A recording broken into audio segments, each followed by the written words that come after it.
চলে আসলাম সন্ধ্যাবেলার ভিডিও নিয়ে। কুকারে দিয়েছি আলু সিটি মারতে। মশলাতে নিয়েছি 2 চামচ ধনে, গোটা ধনে, 2 চামচ গোটা জিরে আর 1 চামচ মতন মৌরি। যা আমি হালকা করে ভেজে নেব যতক্ষণ না সেন্টটা আসছে। এবারে নিয়ে নেব আমি এতটা আদাটাকে নেব গ্রেট করে। আমি শিলের মধ্যে মশলাটাকে পিষে নিয়েছি আর আদাটা গ্রেট করে নিয়েছি। আর 1 চামচ গোলমরিচের গুঁড়ো দিয়েছি আর 1 চামচ মতন লঙ্কা গুঁড়ো দিয়েছি। যেহেতু আমার কাছে শুকনো লঙ্কা নেই তার জন্য আমি গুঁড়ো লঙ্কা ইউজ করছি। আমি নিয়ে নিয়েছি এখানে 250 গ্রাম মতন ময়দা। এবার আমি দিচ্ছি লবণ। এবার আমি দেবো 1 চামচ পুরো চিনি, আরও একটু দেব।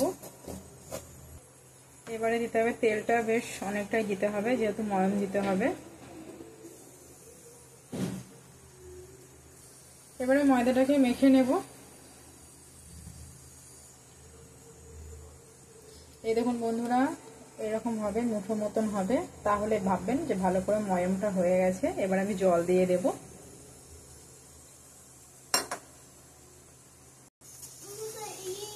এই দেখুন বন্ধুরা, একটা মাখা হচ্ছে, একটু শক্তভাবে মাখতে হবে।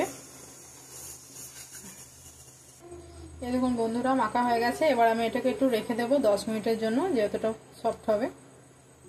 এই দেখুন বন্ধুরা, আলুটাকে সিটি দিয়ে নিয়েছিলাম, সেদ্ধ হয়ে গেছে। এবার আমি আলুটাকে ম্যাশ করে নেব, দিয়ে মশলাটা বানিয়ে নেব। খুব ভালো করে মাখবো না, একটু গোটা গোটা থাকবে, তাহলেই ভালো লাগে। আমি এবার নিয়ে নেব কড়াইতে সর্ষের তেল। তেলটা গরম হয়ে গেছে বন্ধুরা। এবার দিয়ে দেবো আদা বাটাটা।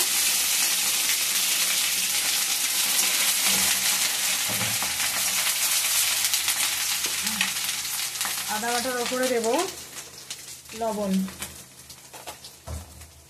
পরিমাণ মতন, যে যতটা খাবে আর কি। এবারে দিয়ে দেব হলুদ। আমি মশলাটা দিয়ে দেব।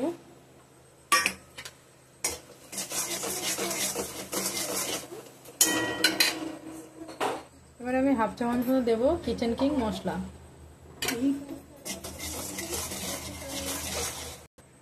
এবারে আমি আলুটা দিয়ে দিচ্ছি এর মধ্যে।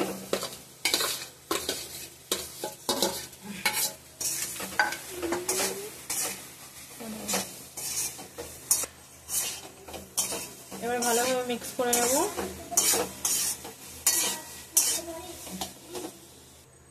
আমি এবার কয়েকটা কাঁচা লঙ্কা দিলাম।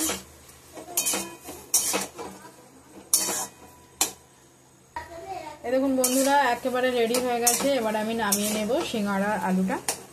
এবার নামিয়ে নিচ্ছি। এই দেখুন বন্ধুরা, রেডি হয়ে গেছে। এবার আমি উপর দিয়ে ভাজা মশলাটা ছিটিয়ে দেব, দিয়ে ঠান্ডা হতে রাখবো। আরও একবার মেখে নেব, যেহেতু চিনিটা ছিল। রেডি হয়ে গেছে। এবার আমি লিচিগুলো বেলে নেব।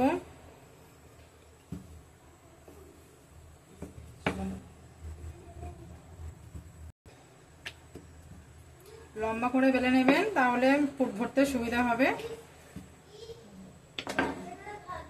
এরকম একটা বাটিতে জল নেবেন, পাশে রাখবেন। আমি আবার পুরটা ভরে নেব।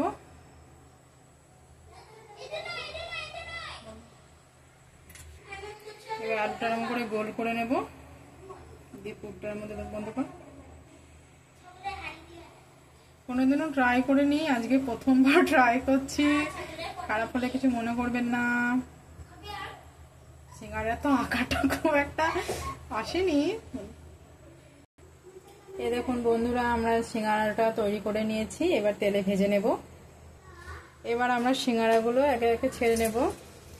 গ্যাসটা আস্তে করে দেবেন। গ্যাসটা জোর ছিল বলে তাড়াতাড়ি হয়ে গেল, কালারটা চলে আসলো। গ্যাসটা আস্তে থাকলে ভালো হতো। গ্যাসটাকে লো ফ্লেমে রেখেছি। এই দেখুন বন্ধুরা, একটু একটু কালার চেঞ্জ হয়ে গেছে। এবার গ্যাসটাকে হাই করে দিয়েছি। এই দেখুন বন্ধুরা, হয়ে গেছে। এবার আমি সব সিঙ্গাড়াগুলোকে তুলে নেব। এই দেখুন ভাজা হয়ে গেছে।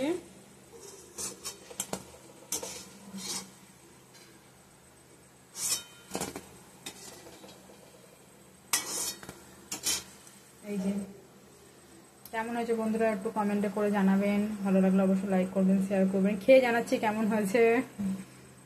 Thank you.